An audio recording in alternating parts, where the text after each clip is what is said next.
जी तो स्टूडेंट्स, हमारा नेक्स्ट जो पंक्चुएशन मार्क है वो है इन्वर्टेड कॉमा।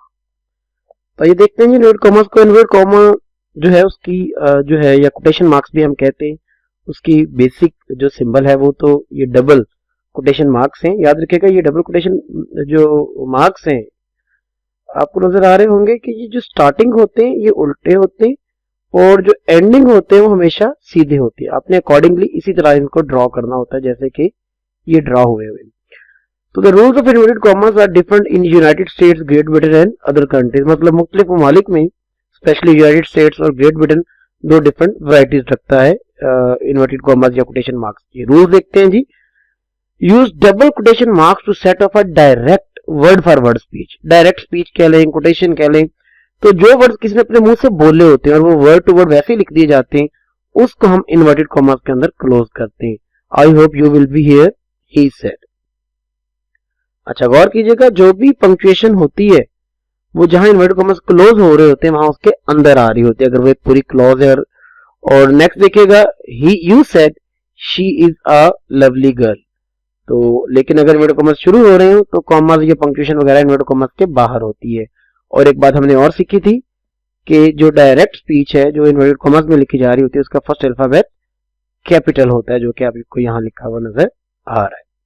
रूल 2 पे आते हैं। Question marks are used for titles of creative books, works, books, poems, paintings. मतलब जो क्रिएटिव वर्क्स होते हैं, जैसे आप जब पोएम का रेफरेंस लिखते हैं तो आप लिखते हैं these beautiful lines have been taken from the poem the rain written by W.H. Davies. गौर करें, हमने जो क्रिएटिव वर्क है जैसे द रेन उसका वर्क है, उसकी पोएम का नेम है, तो उसको हम इन्वर्टेड कॉमास में दे रहे हैं, लेकिन राइटर का जो नेम है वो इन्वर्टेड कॉमास में हम नहीं दे रहे होते।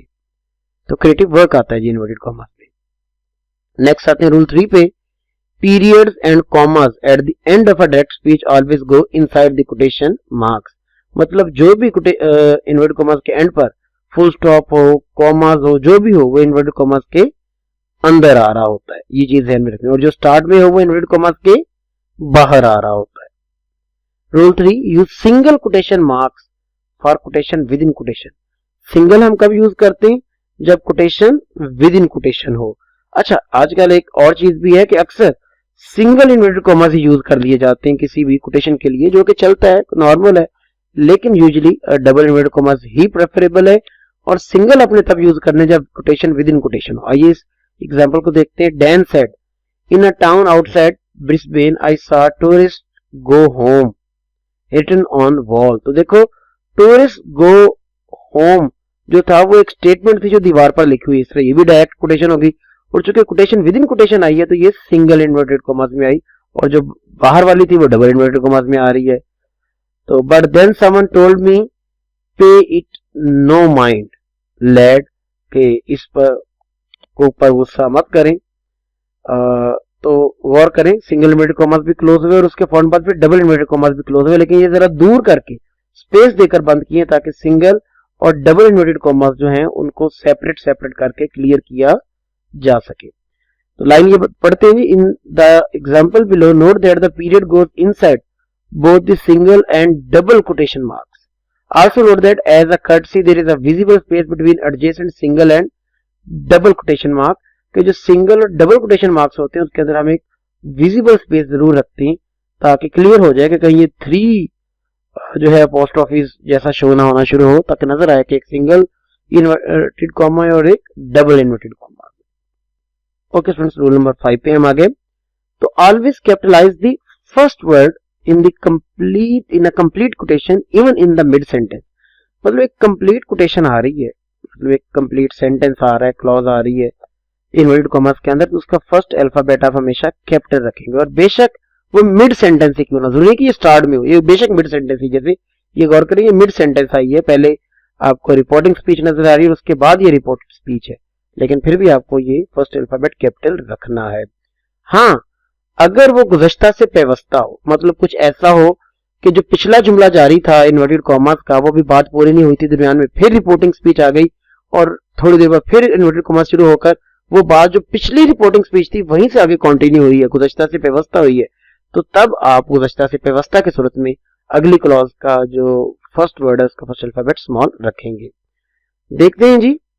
तो quotation marks are often used with technical terms used in an unusual way और other expression that vary from standard usage. तो जो टेक्निकल टर्म्स वगैरह होती हैं उसको हम इन्वर्टेड कॉमास लिखते हैं। It is an oil extraction method known as fracking, ताकि ये जुमले में जरा वाज़ेह हो जाए। He did some experimenting in his college days. तो एक्सपेरिमेंटिंग को हम जरा यहाँ एक फिनोमिना के तौर पर पेश कर रहे हैं। अगर हम नहीं पेश करेंगे, सिर्फ एक जुमले का ऑब्जेक्ट के तौर पर रखेंगे, तो फिर इन्वर्टेड कॉमास की जरूरत नहीं है। He did some experimenting in his college days, तो कोई इशू नहीं है। यहाँ जो एक्सपेरिमेंटिंग है ये समझ लो एक जो है वो लाइफ का फेज आ गया है, वो एक तरह से एक फिनोमिना आ गया है सेपरेटली, तो वो अलग हाईलाइट हो गया। तो रूल नंबर 7 पे आते हैं जी। When quoted material runs more than one paragraph, मतलब जब quoted material है वो एक पैराग्राफ से आगे चला जाए। ये बहुत सीखने की बात है, इसको गौर से सीखिएगा। Start each new paragraph with opening quotation marks. तो गौर करें, यही एक कोटेशन चल रही है, शी रोट, और जो शी ने लिखा है या ये जो शी ने कहा है वो ज्यादा पैराग्राफ में चल रहा है। तो आपको हर नया पैराग्राफ जो है वो इन्वर्टेड कॉमा से शुरू करना है। But do not use closing quotation marks until the end of the passage, और जब तक उसकी अपनी एक बात खत्म नहीं हो जाती। गौर करेंगे, सारी उसी एक की कही हुई बात है। जब तक ये बात खत्म नहीं हो जाती तब तक आप कोटेशन मार्क्स जो हैं वो यूज करना रोक नहीं सकते। तो गौर करें, यहाँ इन्वर्टेड कॉमास हमने नहीं लगाए। अगर आपको यहाँ नजर आ रहा है तो नहीं लगाए। यहाँ से नया पैराग्राफ शुरू है, नए इन्वर्टेड कॉमास शुरू जरूर किए लेकिन पीछे वाले भी बंद नहीं किए। हाँ, यहाँ बात खत्म हो गई है तो आप गौर कर सकते हैं कि हमने इन्वर्टेड कॉमास क्लोज किए हैं।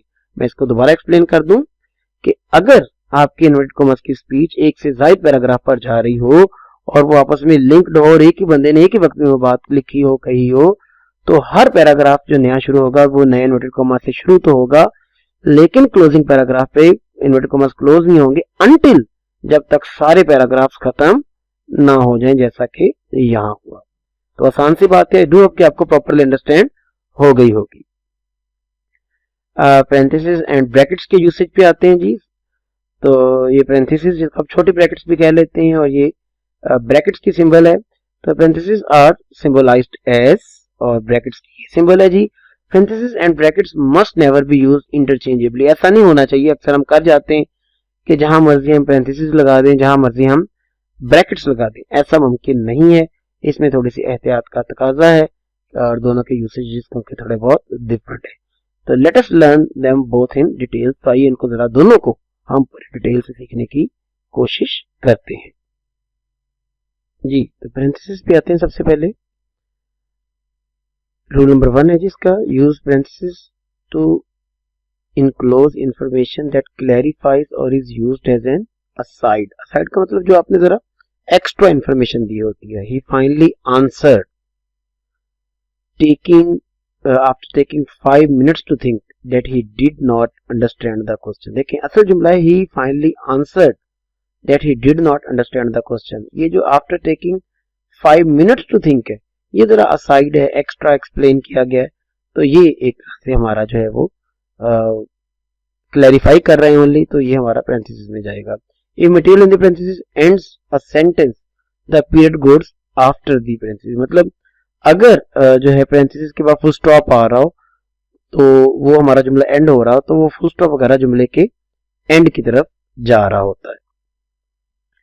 नेक्स्ट आते हैं जी, full stop goes inside parenthesis only if an entire sentence is inside the parenthesis. मतलब कोई फुल स्टॉप है या बाकी सेंटेंस एंटर ले ले, क्वेश्चन मार्क हो सकता है, एक्सक्लेमेशन मार्क हो सकता है, तो ये पैरेंथेसिस में तभी लिखा जाता है अगर इंटायर सेंटेंस, उसके अंदर सारा पूरा जुमला हो, वो अपने जुमले के अकॉर्डिंगली, अगर वो इंटरोगेटिव है तो क्वेश्चन मार्क सिंपल, डिक्लेरेटिव है तो फुल स्टॉप ले रहा होगा, तो वो अकॉर्डिंगली फिट कर रहा होगा अपने आप को।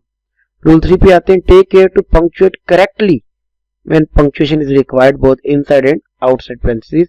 जरा एहतियात करनी है कि आपको बड़ा करेक्टली पंक्चुएट करना है। You are late, aren't you अगर पैरेंथेसिस में लिखा है आपने, तो चूंकि वो क्वेश्चन है, एक इंटरोगेटिव सेंटेंस है, तो आपको वो क्वेश्चन मार्क उसके अंदर देना होगा और फुल स्टॉप आपको बाहर, क्योंकि जो फुल स्टॉप है ये इस पूरे रियल जुमले के लिए जो कि पैरेंथेसिस के अंदर नहीं है। असल में हकीकी जुमला तो वही है, आरंट यू तो असल में एक तरह से असाइड है सिर्फ। तो commas are more likely to follow parenthesis than precede them. यहाँ हमारी कहने की बात क्या है कि जो कॉमास वगैरह होते हैं वो यूजुअली तौर पर पैरेंथेसिस के बाद आते हैं, उनसे पहले नहीं लगाए जाते। गौर करें, when he got home it was already dark outside, he fixed dinner। तो गौर करें, it was already dark, दोनों साइड को जो है वो एक तरह से क्वालिफाई कर सकता है, लेकिन इट इज बेटर कि आप कॉमा जो है वो पैरेंथेसिस के बाद लगाएं। when he got home it was already dark outside, तो वो थोड़ा सा पिछली क्लॉज के साथ अटैच हो जाएगा, जो कि ज्यादा बेटर है मीनिंग के लिए, और देन आप कॉमा पुट करें और बाकी सेंटेंस जो है वो कंप्लीट करें। ब्रैकेट्स पे आते हैं जी। तो brackets are far less common than parenthesis, इनका यूसेज बहुत कम होता है, मैथ्स में तो काफी है। They are only used in special cases. Brackets like single quotation marks are used exclusively within quotation quoted material. गौर करें, इनका यूसेज जो हमें देख रहे हैं कि हम यूजुअली इनको कोटेड मटेरियल, मतलब जो कोई कोटेशन वगैरह होती है उसके अंदर यूज करते हैं। ब्रैकेट्स आर इंटरप्शंस, जो कि एक इंटरप्शन है। When we see them we know they have been added by someone else। जब हम देखते हैं तो हमें समझ आ जाती है कि इसको किसी और ने ऐड किया है। They are used to explain और comment on the quotation। हम इनको क्यों यूज करते हैं? ताकि एक्सप्लेन कर पाएं या कमेंट कर पाएं कोटेशन के ऊपर, या किसी भी चीज को जैसे पैरेंथेसिस क्लैरिफाई करती है वैसे क्लैरिफाई कर पाएं। 4 score and 7 today we would say 87 years ago। तो गौर करें, 4 score and 7 years ago, तो 4 score and 7 जो है उसको एक्सप्लेन किया गया कोटेशन के अंदर। Today we would say 87। ज़ाहिर है एक स्कोर जो है वो 20 का होता है, स्टूडेंट याद रखिएगा। तो 4 स्कोर जो हुए वो 80 के हुए एंड 7, तो वो 87 हुआ। तो वो 87 हमने एक्सप्लेन किया है कि 4 स्कोर एंड 7 कितने के होते हैं। याद रखिएगा 1 स्कोर एक न्यूमेरिकल वैल्यू में 20 के इक्वल है। Bill shook hands with Al, तो हिज सन एल, तो हिज सन जो है उसको हमने एक्सप्लेन किया है कि वो एल कौन है, हिज सन है। तो हम उसको ब्रैकेट्स में लिख रहे हैं। क्यों लिख रहे हैं? क्योंकि ये एक कोटेशन के अंदर जो है वो हमें एक असाइड या एक क्लैरिफिकेशन या एक्सप्लेनेशन देनी पड़ेगी। एलिप्सिस पे आते हैं जी। Ellipsis, use an ellipsis when omitting a word, phrase, line. तो जब हम कोई लाइन, कोई वर्ड या कोई फ्रेज या बात कहते कहते रुक जाते हैं और पूरी बात नहीं करते, तो हम वहां एलिप्सिस देते हैं। वहां हम डैशेस का यूज भी देखेंगे आगे चल के, लेकिन कॉमनली एलिप्सिस का यूज किया जाता है। वो कोई पैराग्राफ हो सकता है या कोई कोटेड पैसेज या कोटेड लाइन का कोई हिस्सा हो सकता है जो हम मिस कर रहे हो, छोड़ रहे हो, या हम समझ रहे हो कि हमारे कहे बगैर भी वो अंडरस्टूड हो जाएगा। एलिप्सिस सेव स्पेस और remove material that is unless relevant, ज़्यादा जगह बचाते हैं। They are useful in getting right to the point without delay और डिस्ट्रैक्शन। तो इससे हमें पता लग जाता है कि हमें किस पॉइंट तक जाना है, आगे क्या बात हो सकती है। गौर करते हैं जी। Examples, today we voted the bill. Today के बाद एक जरा पॉज लिया गया, हिचकिचाहट शो की गई। तो today we voted the bill, तो आई डोंट नो, अब वो क्या नहीं जानता वो यहां मिस कर दिया गया। अगर वो जानता होता उस चीज को तो वो लिखता, तो वो चूंकि वो नहीं जानता, वो जो नहीं जानता वो डॉट की सूरत में शो करे। I don't know Ali, I don't know this accident, वो दिस एक्सीडेंट या अली वगैरह जैसे वर्ड्स मिस्ड हैं, तो हम यहाँ डॉट्स लिख रहे हैं। तो आगे आई एम नॉट श्योर, देखो with in inverted commerce. Well last night, ये बटन लेसन से मैंने लिया है जी, कि जब नॉर्मा जो है वो जेस्चर करती है अपने हस्बैंड को, वो पैनकेक्स वगैरह बना के देती है, तो तब वो बस वो कहती है बात कि अच्छा कल रात। तो गौर करें, उसने पूरी बात नहीं की कि कल रात क्या हुआ, लेकिन बात की तरफ इशारा कर दिया कि कल रात वाली बात की बात कर रहा हूं। और गौर करें, यहाँ मैंने 4 डॉट्स लगाए हैं। 4 डॉट्स क्यों लगाए जी? यहाँ आखिरी फुल स्टॉप है। याद रखिएगा एलिप्सिस असल में 3 डॉट्स होते हैं, और अगर वहां सेंटेंस का एंड भी हो रहा हो तो डॉट 4 हो जाते हैं। अगर वो सेंटेंस का एंड ना हो तो वो डॉट्स आपको नजर आ रहे हैं वो 3 ही है, लेकिन वो एंड आ रहा है तो वो आपको 4 डॉट्स की सूरत पे नजर आ रहा है। क्वेश्चन मार्क की तरफ बढ़ते हैं जी। क्वेश्चन मार्क आपको पता है बेसिकली ये भी एक सेंटेंस एंडर है। It is used to ask a question. Use a question mark only after a direct question. Means to say कि जब एक डायरेक्ट क्वेश्चन आ रहा हो तो तभी आपने ये लगाना होता है, अदरवाइज आप नहीं लगाएंगे। I am asking if you will go with me. तो गौर करें, आई एम आस्किंग ये इनकरेक्ट है जी। I am asking if you will go with me. गौर करें कि ये एक डायरेक्ट क्वेश्चन जो है वो अगर हो तो हमने कहा था हम क्वेश्चन मार्क लगाएंगे, वो इन्वर्टेड कॉमर्स में आ जाए या वैसे अलग आ जाए। लेकिन अगर वो एक एम्बेडेड क्लॉज है, गौर करें, आई एम आस्किंग तो इंटरॉक्टिव नहीं है students, if you will go with me interrogative है, लेकिन गौर करें अब ये डायरेक्ट नहीं रहा, डायरेक्ट जुमले को हमने इनडायरेक्ट कर दिया। अपने मैट्रिक में डायरेक्ट इनडायरेक्ट पढ़े है ना, तो गौर करें ये डायरेक्ट नहीं इनडायरेक्ट किया हुआ है। डायरेक्ट होता तो यहाँ इन्वर्टेड कॉमास होते, क्लोज होते, तो ये तो इनडायरेक्ट किया हुआ है। और चूंकि ये इनडायरेक्ट किया हुआ है तो आपने डायरेक्ट इनडायरेक्ट में पढ़ा हुआ है कि इनडायरेक्ट क्वेश्चन के एंड पर क्वेश्चन मार्क नहीं आता, तो स्टूडेंट यहाँ क्या आना चाहिए, यस, यहाँ फुल स्टॉप आना चाहिए था। तो ये जुमला हमारा बिल्कुल करेक्ट होता अगर फुल स्टॉप आ जाता, ये क्वेश्चन मार्क ना आता, और यहाँ फिर यहाँ इन्वर्टेड कॉमास आ जाते, इफ ना आता तो हम आगे जुमले के अंदर क्वेश्चन होता। यहाँ फिर इसको एक डायरेक्ट क्वेश्चन दे दें, इसको अलहदा कर दें, will you go with me, तो क्वेश्चन मार्क हम दे सकते हैं। गौर करें यहाँ हमने इसको किसी भी सूरत इनडायरेक्ट में कन्वर्ट नहीं किया, हम एक कर सकते हैं, जैसे मैं कह दूं ही सेड कॉमा और इन्वर्टेड कॉमास शुरू, will you go with me, तो अब आप इन्वर्टेड कॉमास जब दे चुके तो अब आपका ये क्वेश्चन मार्क जो है वो बिल्कुल करेक्ट है। लेकिन चूंकि यहाँ इन्वर्टेड कॉमास खत्म हो चुके हैं, इस जुमले में अगर आप गौर करें इफ लग चुका है, ये डायरेक्ट नहीं इनडायरेक्ट क्वेश्चन बन चुका है, तो यहाँ आप इन्वर्टेड कॉमास दे नहीं सकते। दूसरा रूल देखते हैं जी, a question mark replaces a period, period means full stop at the end of a sentence. Sentence के एंड पर अगर वो जुमला इंटरॉक्टिव है तो हम क्वेश्चन मार्क लगा रहे होते हैं, क्योंकि ये खुद सेंटेंस एंटर है तो हमें फुल स्टॉप की जरूरत नहीं रहती। तो विल यू गो विद मी आपका चूंकि क्वेश्चन है तो क्वेश्चन मार्क आना चाहिए, इसके साथ हमें फुल स्टॉप की जरूरत नहीं है। Avoid the common trap of using question mark with indirect questions, means to say कि अक्सर, अभी बात हमने शुरू में भी की कि इनडायरेक्ट क्वेश्चन के साथ अक्सर क्वेश्चन मार्क यूज कर दिया जाता है, जो कि गलत है।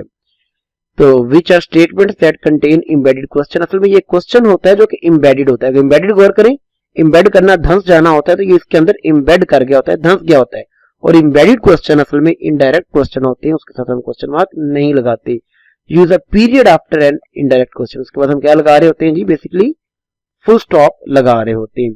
I wonder if he would go with मी, या फिर उसको दो क्लॉजेस में कन्वर्ट कर लें, I wonder would he go with me, तो गौर करें अब चूंकि कॉलर लगा लिया, दो क्लॉजेस रख ली, तो अब आपका क्वेश्चन मार्क जो है वो बिल्कुल करेक्ट है। लेकिन अगर आप उसको इम्बेड कर गए, आप उसके अंदर जम कर गए, मैं यूं कह लूं अमलगामेट कर गए, तो मिक्स कर गए, तो तब आप क्वेश्चन मार्क नहीं लगा पाएंगे।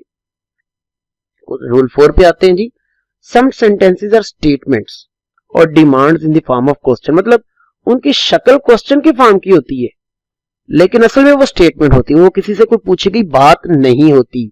दे आर कॉल्ड रेटरिकल क्वेश्चंस, मतलब वो एक रेटरिकल क्वेश्चन होते हैं।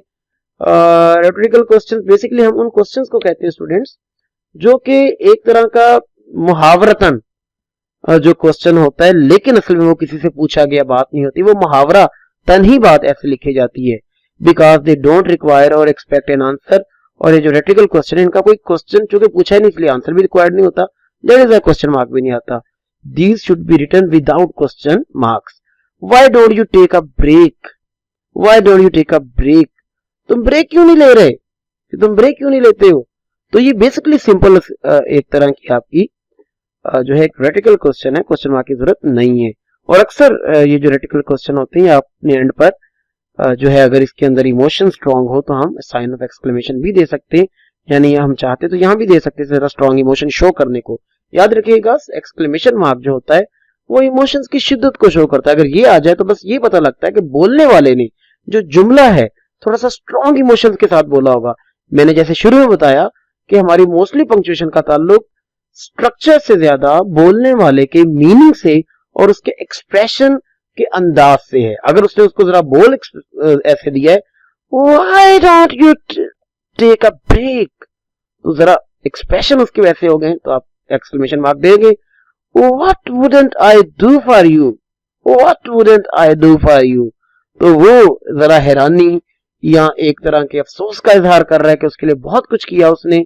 तो चूंकि यहाँ इमोशंस इन्वॉल्व हो गए, वो किसी भी किस्म के हो, गुस्से के हो, प्यार के हो, दुख के हो, तो वो लाजमी तौर पर साइन ऑफ एक्सक्लेमेशन ही ले रहे होते हैं। तो चूंकि ये रेटरिकल क्वेश्चन है, क्वेश्चन मार्क नहीं देना।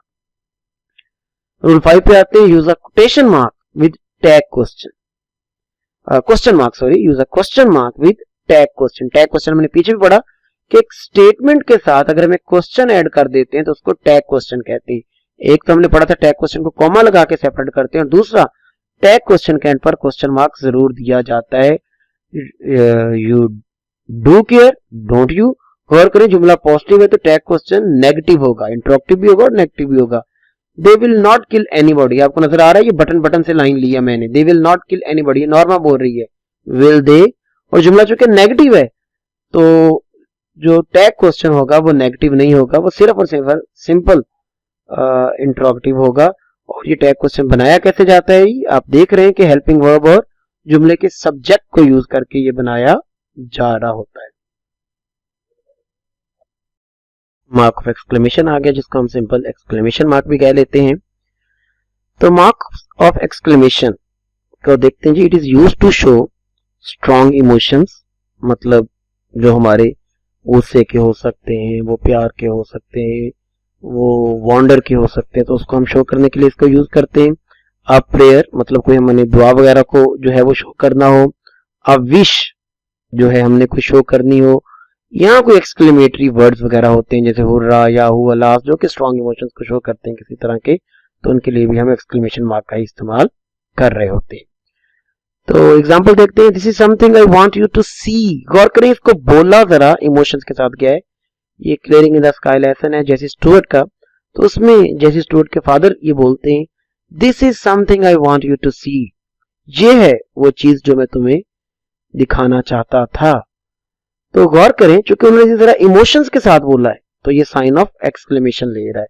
अच्छा, एक स्टूडेंट कह सकता है सर हमें कैसे पता लगेगा कि उसने इमोशंस के साथ बोला है? भाई एक चीज याद रखिएगा, मैंने आपको बहुत शुरू में पहली स्लाइड में कह दिया था सिट नॉट स्टैंड में, कि देखिए sit not stand, sit not stand. गौर करें, यहाँ बोलने वाले पे पॉज है कि बोलने वाला कहाँ पॉज लेता है, तो यहाँ बोलने वाले पे वो सवालिया जुमला। गौर करें, एक जुमला सवालिया हो सकता है, क्वेश्चन मार्क ले सकता है, बेशक उसकी स्ट्रक्चर सवालिया ना हो।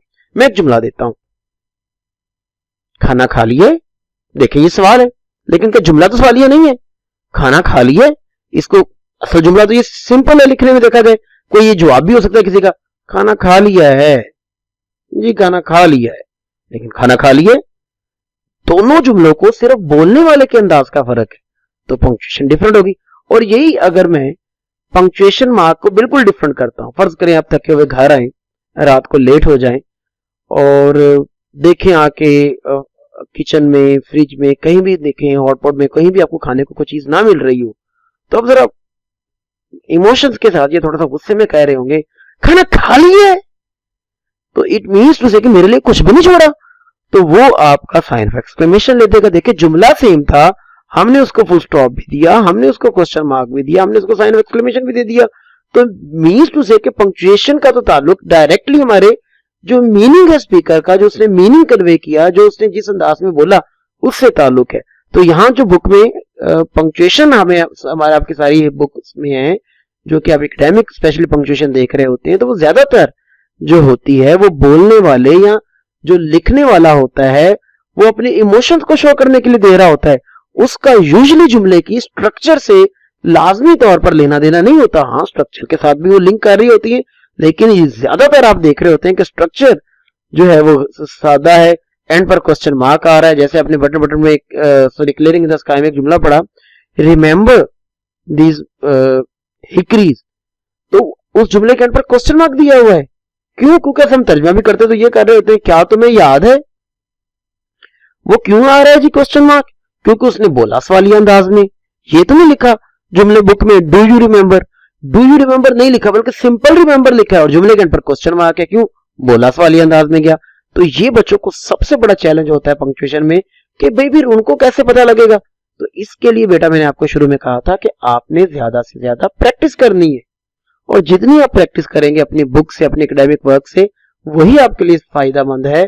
और यही वजह थी मैंने शुरू में कहा था कि आप रूल फॉलो कर रहे होंगे। यस, और रूल की वजह से तो आप एक से ज्यादा तरीके की पंक्चुएशन कर सकेंगे। मतलब उसी जगह को आप कॉलन से भी दो इंडिपेंडेंट क्लॉजेस को जोड़ सकते हैं, वहां फुल स्टॉप भी दे सकते हैं। तो फिर क्या करना चाहिए आपको? वो करना चाहिए यस जो आपकी बुक में दी है, और ये ज़ाहिर जब तक आप बुक से प्रैक्टिस नहीं करेंगे तब तक आपके लिए पॉसिबल नहीं होगा। तो देखते हैं इसका rule. When the interjection O is placed before nominative of address, मतलब वो पुकारने वाले टाइप के अंदाज में हो, the note of exclamation comes after the noun और it may be placed at the end of the sentence. तो वो हम फिर जैसे ओ फादर, ओ ब्रदर, तो हम उस नाउन के बाद दे रहे होते हैं, ओ के बाद नहीं दे रहे होते। तो या फिर वो जुमले के एंड की तरफ भी जा सकता है वो एक्सक्लेमेशन मार्क, मतलब देना चाहते तो फिर हम यहां भी दे सकते थे। नेक्स्ट आते हैं जी एक्सक्लेमेशन मार्क की और यूसेज। हम प्रेयर के साथ देते हैं, may Allah bless you with the son, exclamation mark prayer है। एक विश के साथ, लॉन्ग लिव द किंग, ये एक्सक्लेमेटरी वर्ड्स के साथ, जैसे आपको नजर आया Allah, so dear, O too true, ah hurrah, और bravo, well done, God, good heavens, तो हम उनके साथ एक्सक्लेमेशन मार्क दे रहे होते। ओके जी, use in the sentence. Sentence की एग्जांपल देख लेते हैं। O what a रेच्ड man I am, तो गौर करिए पूरा जुमला ही अफसोस का इजहार कर रहा है, पैशंस का कर रहा है। O how miserable, O my countryman, तो गौर करें आपको ये सारे एक सेंटेंस की एग्जांपल के तौर पर नजर आ रहे हैं। ओके जी, तो use of some common interjections जो है हम देखते हैं। एग्जांपल जैसे पहले अहम की दी हुई है, तो ये हम यूज कर रहे होते हैं साउंड ऑफ क्लियरिंग थ्रॉट, जो कि अटेंशन सीकिंग के लिए या किसी को लिसन करवाने को होते हैं। जैसे हम कह लेते हैं अहबू, ये जो होती हैं ये अक्सर हेल्प के लिए होती हैं जब हम स्केर्ड होते हैं या किसी डिफिकल्टी में होते हैं। तो eh is used when you didn't hear और अंडरस्टैंड व्हाट समवन सेड, मतलब आप सुन नहीं पाए और उसको तवज्जो दिलाना चाहते हैं कि आप सुन नहीं पाए। ए क्या कहे, उप्स जो है वो एक्सक्लेमेशन है, वो पीपल तब यूज करते हैं जब एक्सीडेंटली वो कुछ कर जाते हैं, जब कुछ गलत कर जाते हैं, वो समझते हैं कि ये गलत हो गया, उप्स। तो नेक्स्ट आपको वो नजर आ रहा है जी, तो सरप्राइज और अमेजमेंट के लिए यूज किया जाता है, या जो है वो अफर्मेशन की एक सिंबल के तौर पर यूज किया जाता है। याहू आपको पता है हैप्पीनेस की है, हुर्रा भी हैप्पीनेस की है, लास्ट सारो की है, पू भी सारो की है, ओ लाला। कॉमिक वे है किसी चीज को रेफर करने का, या कोई ऐसी चीज जो आपको स्पेशल या डिफरेंट लग रही हो या फैंसी अप लग रही हो जी। तो could mean you can't believe something और यू आर एग्जास्पिरेटेड, जब आप किसी चीज को यकीन नहीं कर पा रहे और आप बहुत ही ज्यादा जो है एग्जास्पिरेट हो गए कि ये क्या हो गया, तो आप ये वाला जो है वो इंटरजेक्शन का इस्तेमाल करते हैं। नेक्स्ट आते हैं जी हमारी सेकंड लास्ट डैशेस की तरफ। तो dashes like comma, semicolon and colon, गौर करें एलिप्सिस एंड पैरेंथेसिस, ये 5 जो है हम इनको हाईलाइट कर रहे हैं, पकड़ रहे हैं जी इसके लिए। तो डैशेस इन्हीं की तरह है, कॉमास की तरह, सेमीकोलंस की तरह, कॉलंस की तरह, एलिप्सिस की तरह और पैरेंथेसिस की तरह। इंडिकेट एडिड एम्फसिस, ये जो एम्फसिस ऐड होता है, कुछ एक्स्ट्रा चीज ऐड की जाती है, उसको शो करती हैं। एन इंटरप्शन, ये किसी रुकावट को शो करती हैं। और an abrupt change of thought, या किसी सोच वगैरह के अब्रप्ट चेंज को, कि अचानक से आपको कोई सोच आई है और आप उसको जो है वो एक इंटरप्टेड सोच है वो आप देना चाह रहे हैं, लेकिन वो मेन जुमले का हिस्सा नहीं है, तो आप डैशेस का इस्तेमाल करते हैं।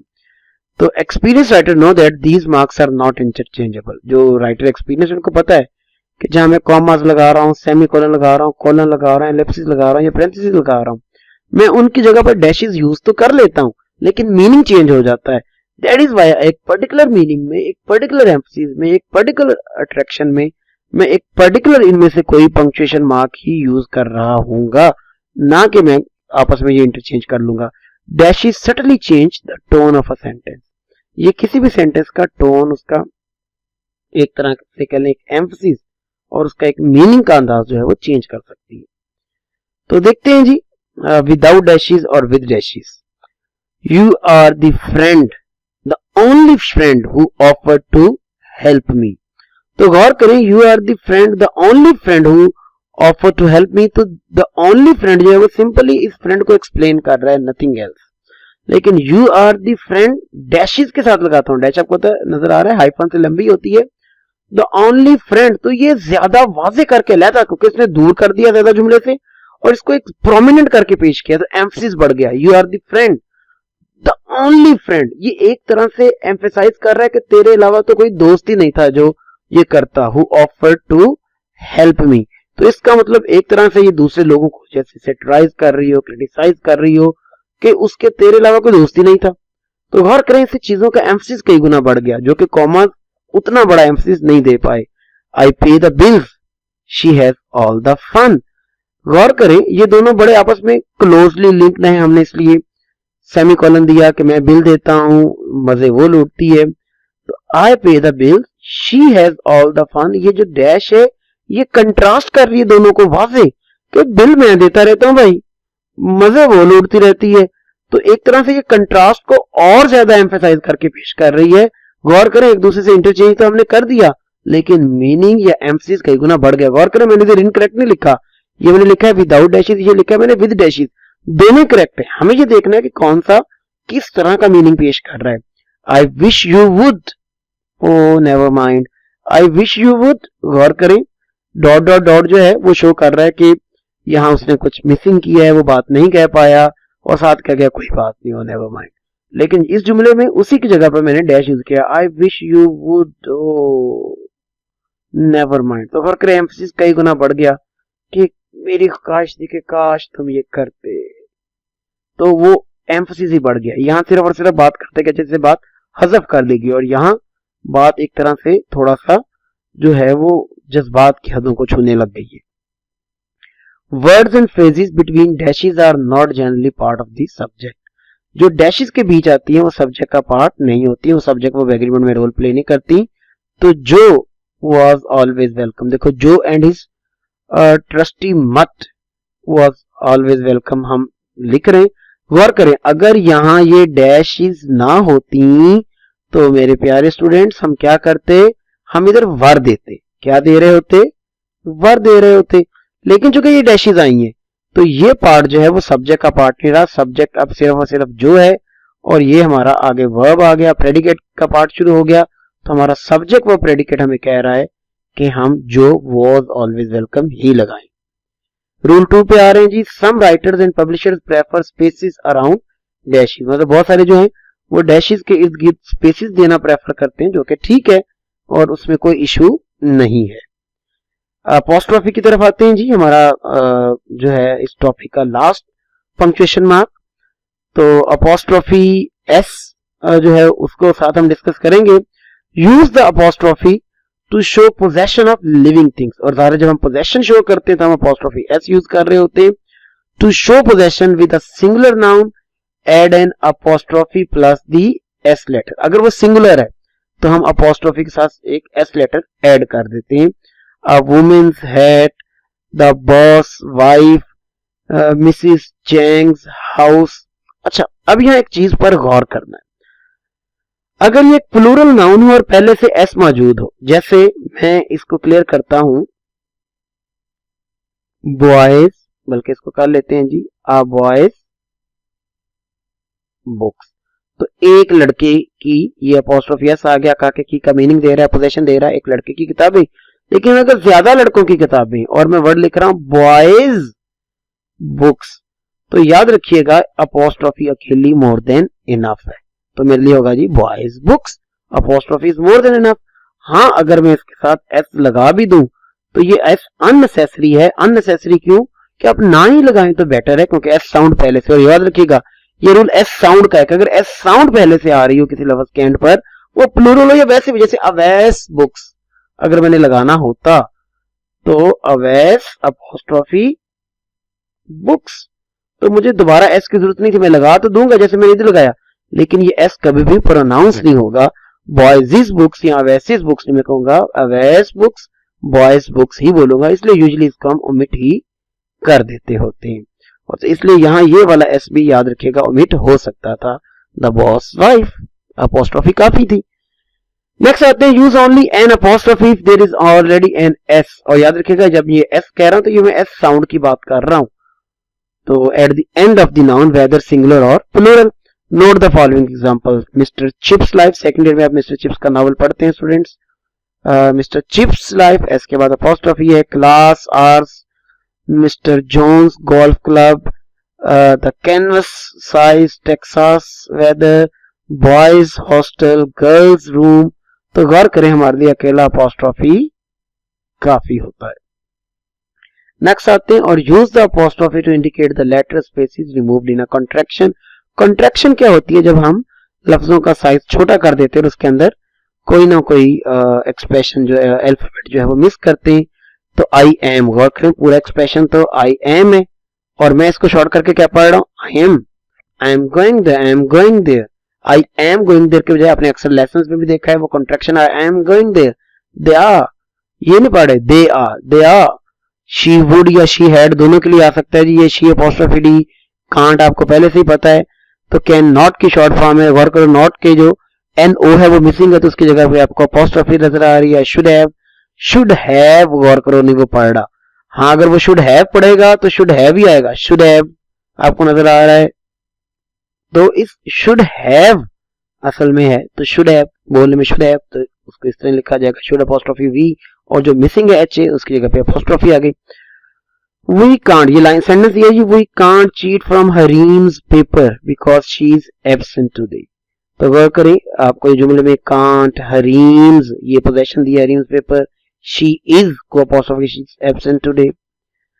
तो कुछ प्रैक्टिस क्वेश्चन की तरफ आते हैं जी स्टूडेंट, और गौर कीजिएगा प्रैक्टिस क्वेश्चंस आपको बहुत हेल्प करेंगे, क्योंकि प्रैक्टिस क्वेश्चन मैंने करेक्शन के एंगल से दिए ताकि बच्चे कंट्रास्टिंग वे में देख सकें कि अच्छा ये चारों जुमलों में वो वाला जुमला क्यों लिया है, बाकी तीनों में क्या मिस्टेक थी। इससे आपको सीखने को बहुत कुछ मिलेगा। ऑल्दो पंक्चुएशन 2-3 तरह से आती है पेपर्स में, करेक्शन की सूरत में भी आती है जो कि एंट्रेंस टेस्ट में आ सकती है, एफएससी स्टूडेंट को आ सकती है, और यूजुअली ये एक पैराग्राफ आ जाता है जिसमें बच्चों को दिया जाता है कि आप इसको पंक्चुएट करें, जो कि अक्सर फर्स्ट ईयर के स्टूडेंट्स को आता है हमारे इधर। तो आपने क्या करना है कि आपने इसको सीखना है, प्रैक्टिस करना है, क्योंकि आपको जिस तरह से भी आती है वो एंट्रेंस टेस्ट के लिए करेक्शन की सूरत में आती हो, पंक्चुएशन मार्क लगाने के लिए आती हो, तो ये प्रैक्टिस आपको हेल्प करेगी कि अच्छा ये जुमला क्यों और बाकी में क्या गलतियां पाई जाती हैं। तो आइए प्रैक्टिस स्टार्ट करते हैं जी स्टूडेंट्स। हम अपने एमसीक्यूज पे आ गए हैं, तो इस एमसीक्यू को देखिएगा। No sooner did he reach the stadium than the match started. No sooner did he reach, गौर करें यहाँ दोनों में ये फर्क, रीच और डिड ही रीच का थोड़ा सा ग्रामर का टच भी दिया गया है। No sooner did he reach the stadium, यहाँ कॉमा आया, यहाँ कॉमा नहीं था, दोनों में नहीं था। No sooner did he reach the stadium, और यहाँ जो है आपको सेमीकोलन नजर आ रहा है। इस स्क्रीन को आप थोड़ी देर के लिए पॉज कर लें। पॉज करने का फायदा क्या होगा, आप जरा खुद सोच पाएंगे कि ए बी सी डी, मैंने आपको डिफरेंस वाजे कर दिए, तीन चारों में क्या आपस में डिफरेंसेस हैं, तो आप इसमें ये फैसला कर लें कि आपका कौन सा करेक्ट आंसर होगा। जी सोचिए, have you got it? Okay, इसका सही आंसर बेटा जी सी है। उसकी वजह सुनिएगा। सबसे पहले जो ए में गलती है, ए में ये डिड का इस्तेमाल होना चाहिए था जो कि नहीं हुआ। याद रखिएगा जब भी no sooner, no other, hardly, neither, जब ये किसी क्लॉज के शुरू में, और नजर आ रहा है आपको ये क्लॉज के शुरू में आए, और जब ये क्लॉज के शुरू में आते हैं तो आगे ज्वाइन भी क्लॉज करते हैं। देखो देन का जो पेयर है वो भी आगे क्लॉज के साथ है। तो याद रखिएगा नो सूनर का पेयर देन के साथ है, नो अदर का पेयर भी देन के साथ है। जैसे आप देखते हैं नीदर, नॉर, ईदर, और इनको हम जो है वो कोऑर्डिनेटिंग कंजंक्शंस कहते होते हैं। जैसे हार्डली स्केसली का व्हेन के साथ है या बिफोर के साथ भी लगाया जाता है। तो याद रखिएगा जब भी ये नेगेटिव वाली, देखो इधर और तो पॉजिटिव है, मैं सिर्फ नेगेटिव वाले की बात कर रहा हूं। जब नेगेटिव वाली कोएलेटिव कंजंक्शन दो क्लॉजेस को मिलाती है तो, और वो सेंटेंस के स्टार्ट में आ रही हो, तो लाजमी तौर पर इन्वर्जन होती है। इन्वर्जन किसे कहते हैं कि आपका जो हेल्पिंग वर्ब है वो जुमले के स्टार्ट में आता है। तो अल्फा तो गलत हुआ। दूसरी एक चीज आपने देखा था फैन बॉयज, वो इस रूल के अंदर जो है वो फॉर, एंड, नॉर, बट, और, येट, सो वगैरह जो है, जब वो दो क्लॉजेस को मिलाते तो हमने पढ़ा था दरमियान में कॉमा आता है। इसी तरह ये जो नेगेटिव या पॉजिटिव कोई भी कोरिलेटिव कंजंक्शंस होती हैं, जो पेयर वाली कंजंक्शंस है, मैं दोबारा इजी कर दूं, इधर और, नीदर, नॉर वाली, तो जब भी ये दो क्लॉजेस को मिलाती हैं तो लाजमी तौर पर वहां ये भी कॉमा ले रही होती है। तो दैट इज वाई आपको यहाँ कॉमा देना ही दे रहा था, तो बीटा भी गलत हुआ। और सेमीकोलन आपको यहाँ नहीं देंगे। सेमीकोलन आप तब दे सकते हैं, याद रखिएगा, जब पहले वाली क्लॉज में पहले से कोई कॉमा एग्जिस्ट करता, और अगर ये कॉमा एग्जिस्ट नहीं करता तो फिर कोरिलेटिव कंजंक्शंस या क्लॉजेस ज्वाइन करते वक्त सेमीकोलन नहीं लेती, सिर्फ कॉमा लेती है। दैट इज वाई सी हमारा आंसर है जी। हम अब इस क्वेश्चन में आ गए स्टूडेंट्स। तो Ali went to the desert and we were worried about him. मैं इसका आपको डिफरेंसेस जो है वो वाजे कर देता हूँ। यहाँ एंड से पहले कोई कॉमा नहीं है, यहाँ एंड से पहले कॉमा है, यहाँ एंड से पहले सेमी कॉलन है, यहाँ एंड के बाद कॉमा है।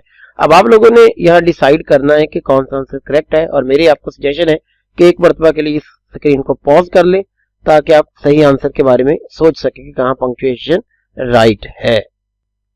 जी स्टूडेंट्स, क्या आंसर निकाला आपने फिर इसका? चलें आपको आंसर बताते हैं।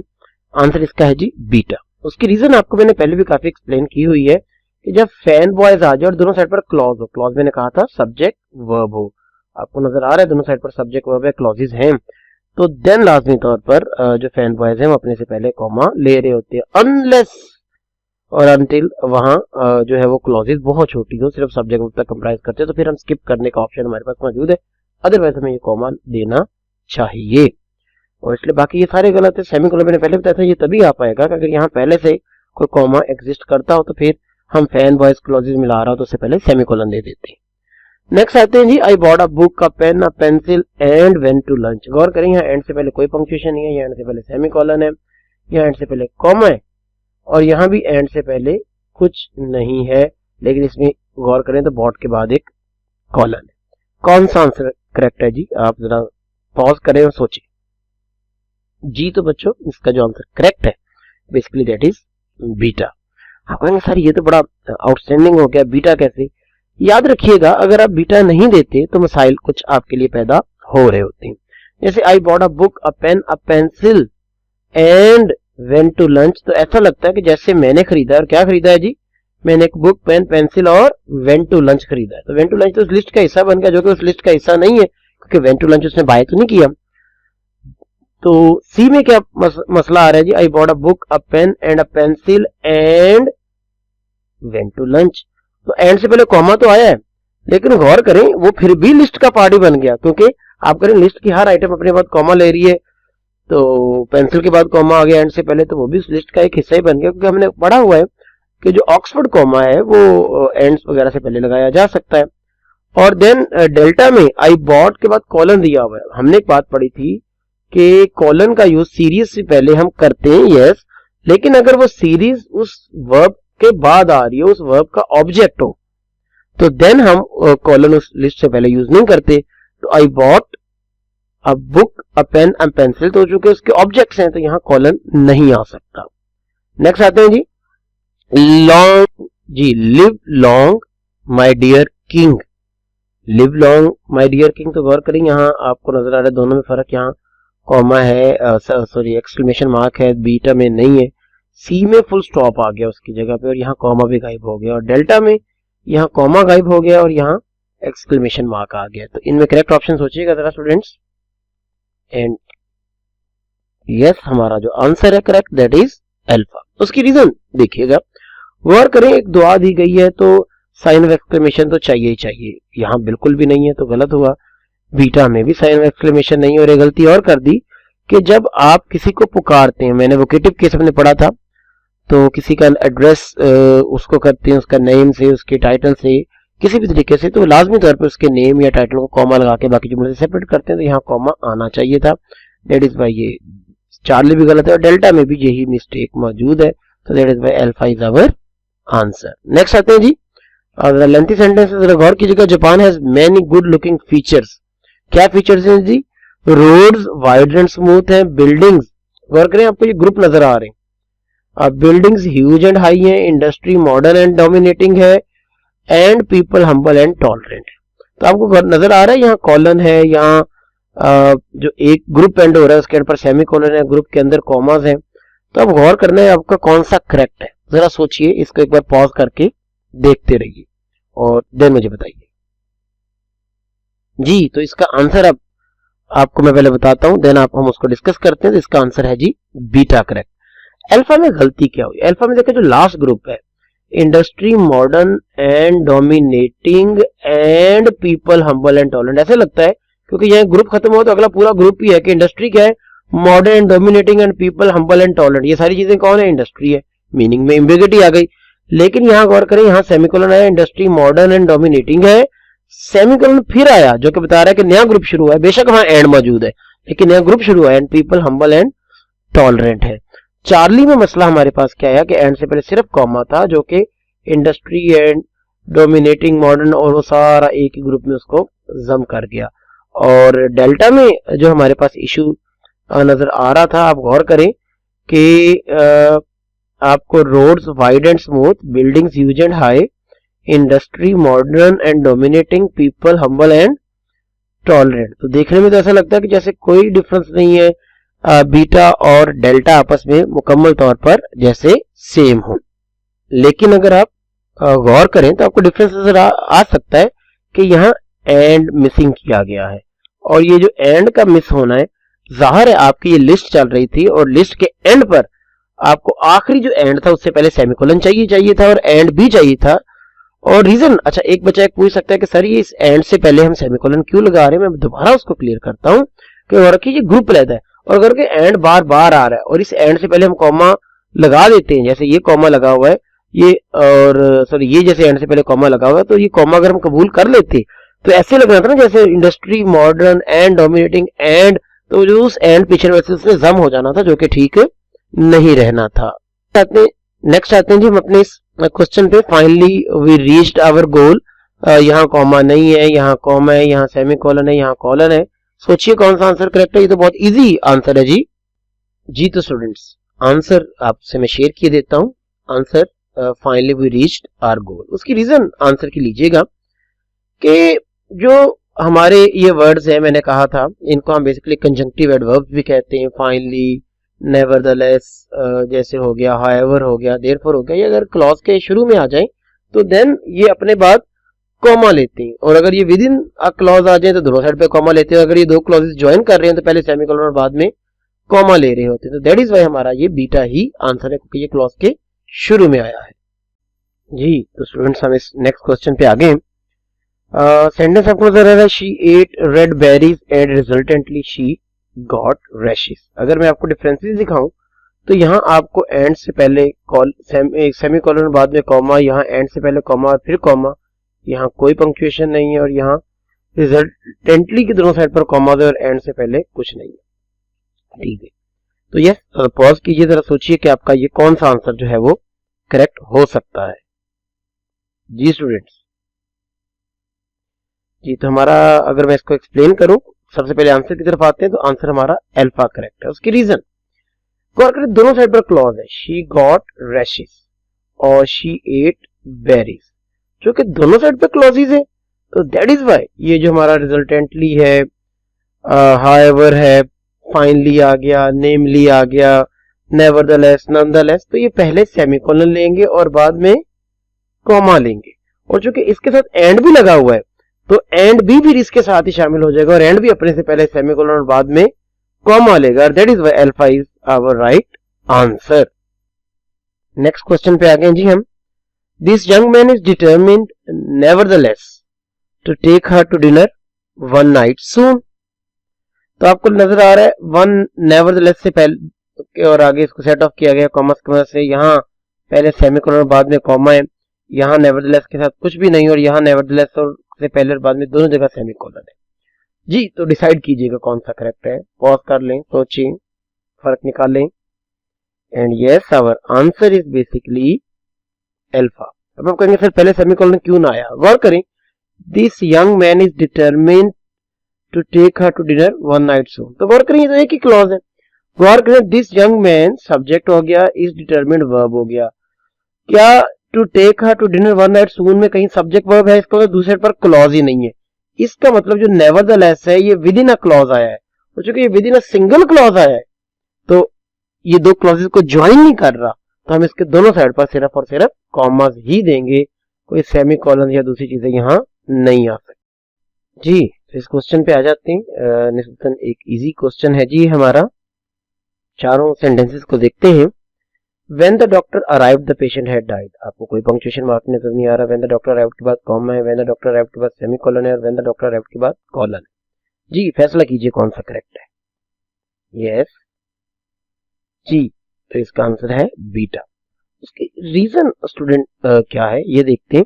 गौर करें, when the doctor arrived एक सबऑर्डिनेट क्लॉज है। तो ये जो सबऑर्डिनेट क्लॉजेस होती हैं ये अगर पहले आ जाएं और इंडिपेंडेंट क्लॉज बाद में हो तो दरमियान में हमेशा कॉमा आता है। That is beta answer correct है।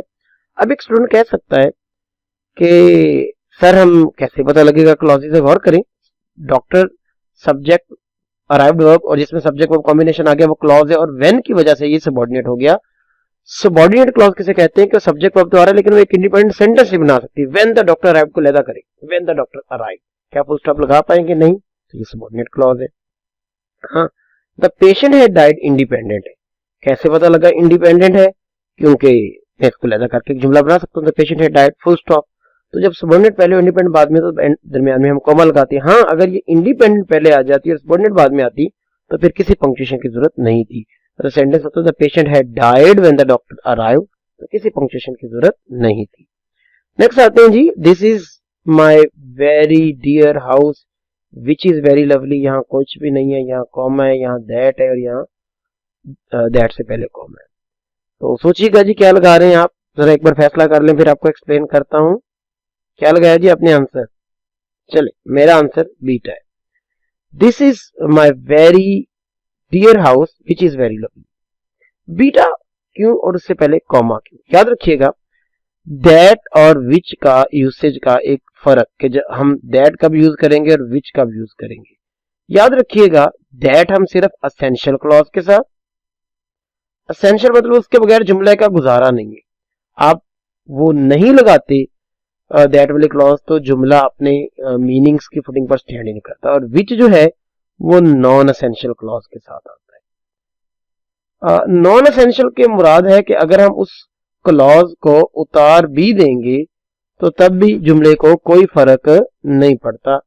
अभी ये जुमले को दैट क्लॉज नहीं चाहिए थी, विच क्लॉज चाहिए। देखें, this is my very dear house, ये मेरा बहुत ही प्यारा घर है। मैं अगर इस जुमले को अलहदा करके फुल स्टॉप लगा भी दूं, ये जुमला मैं अलहदा भी कर दूं तो ये बिल्कुल ठीक है।